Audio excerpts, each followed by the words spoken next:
Perfect. All right, welcome everyone to the workshop on Ethereum, gas, and fees. My name is Pavel, and I'll be your host. So who this workshop is for? Well, it's for people who are sending Ether and people who are using smart contracts. So if you are within those two categories, this workshop's for you. My name is Pavel. I'm a software engineer by profession. I've authored blockchain development videos and tutorials. I also created and led the CryptoChicks Hatchery blockchain program, which helps educate entrepreneurs looking to start a decentralized business. And I also enjoy teaching blockchain development topics worldwide. There's my headshot. I grow a beard, but sorry, I got to update my LinkedIn. We'll be talking mostly about the architecture today, so just to give everyone an overview. I'll be going over what gas is, how gas is used, what EIP, Ethereum Improvement Proposal 1559 is, and the effects of EIP 1559. So why is gas important? Well, gas costs Ether, and knowing how gas works can literally save you money. So why is gas used in the first place? Well, gas is essentially the processing power that you use on the Ethereum network. Any transaction that you send has to change the state of the Ethereum network. So gas puts a limit on the amount of network resources that you use in a single transaction. So let's explain what gas is in the form of a transaction. So notice that we have two properties in a transaction, the gas price and the gas limit. But before I go over that, let's see how gas works in real life. In this scenario, we are driving to work. It costs 8 liters of gas in order to get to work.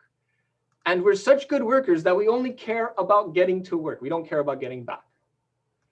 So what is gas? Well, you go to a gas station, you have no gas in the car, and you say, I would like 10 liters of gas.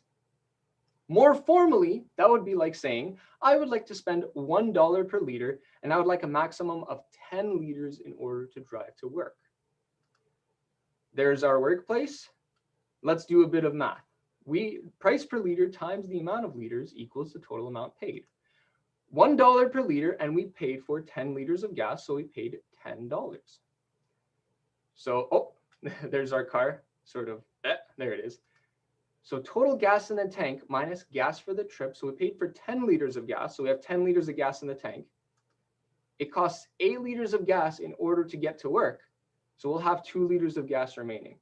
So what does everyone think? Will we make it to work? Let's see. Oh, perfect. We made it to work. Excellent. Now let's say a second scenario. Now remember, it still costs 8 liters of gas in order to get to work. So we go to the gas station, we say on another day, and we say, I would like to spend $1 per liter, and I'd like a maximum of 5 liters in order to drive to work.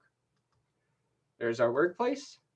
We paid for 5 liters worth of gas, which in this case is $5. And there's our car. So we had 5 liters in the tank. We're using up 8 liters. Oh no, negative 3 liters. So what's going to happen? Will we make it? Oh, unfortunately, no, we didn't make it. Now before I get into what Ethereum is or what Ethereum gas prices are, let me define some terms first. So first is that this computer looking thing is called a miner. You don't need to know what a miner is or what it does. Just keep in mind that that's the image representation of a miner. This piece of paper with lines on it is called a transaction.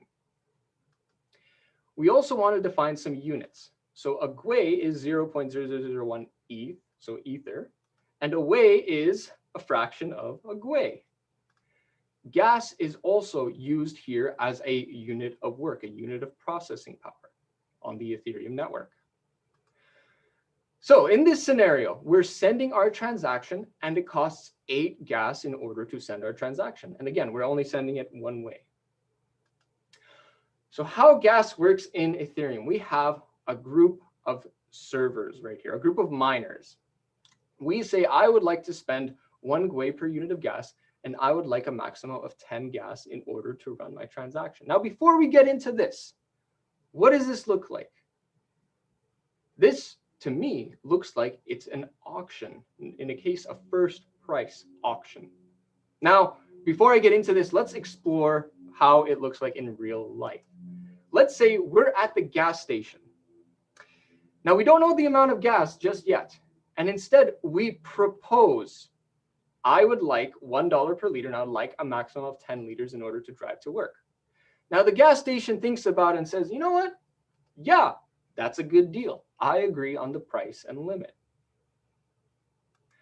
Let's say another case when we come in and we say, you know what? I'd like to spend $100 per liter, and I would like a maximum of 10 liters in order to drive to work.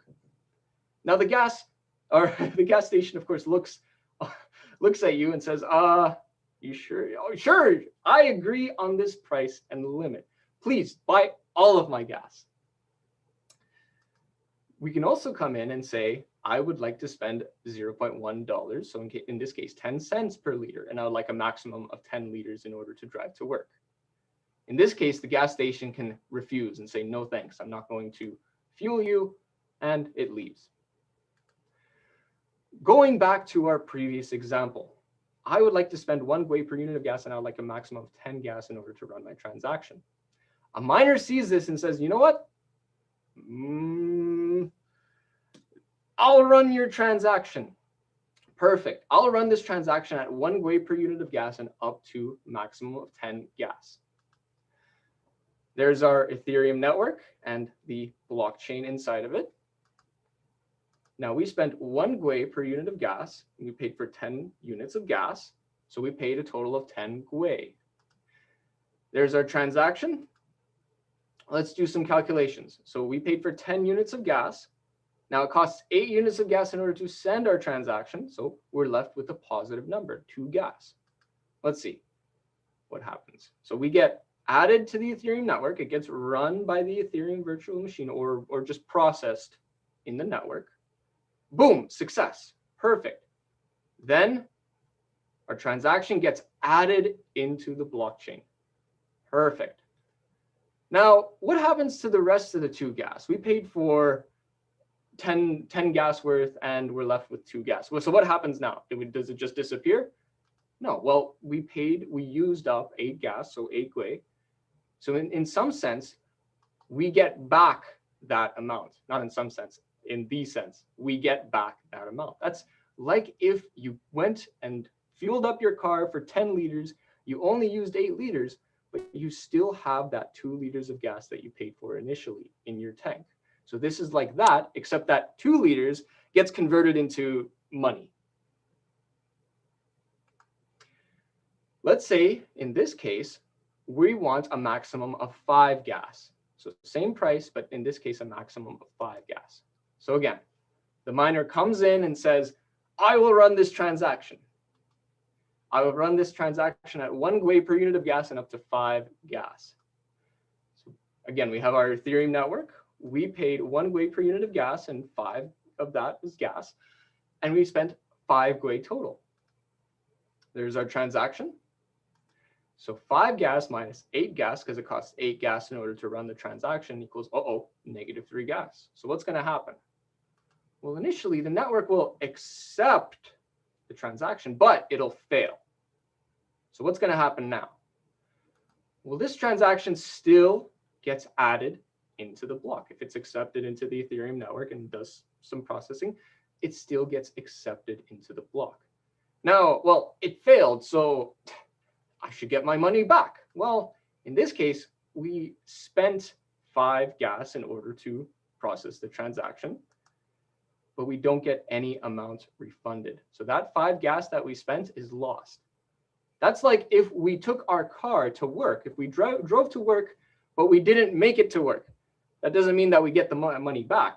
It just means that we have to call AAA and handle all that. So we don't get that money back if the transaction fails to process. So what is gas? Well, gas is a fee for every transaction. If you specify a limit for the amount of gas, you also specify a price per unit of gas. So in this case, the gas price is equal to 1 GUI. This gas price is in units of weight. So in this case, it's 1 GUI. The gas limit, the maximum amount that we're paying. So the gas price was initially the price per unit. The gas limit is the amount of units that we want to pay. So in this case, we want to pay for 50,000 units of gas.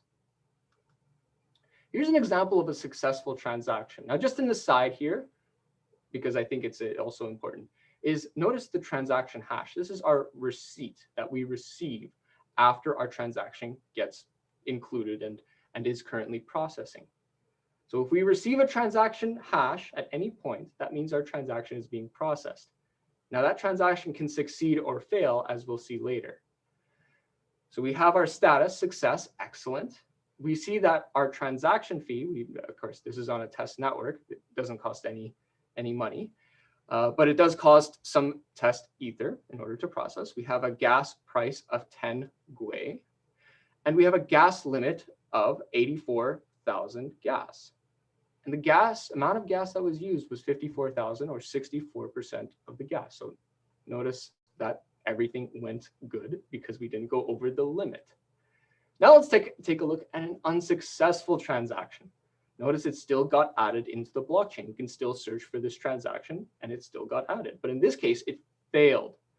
And the reason why it failed is because it ran out of gas in the middle of processing. We can see that the person paid around $14.83 worth of their transaction fee, or 92 gwei.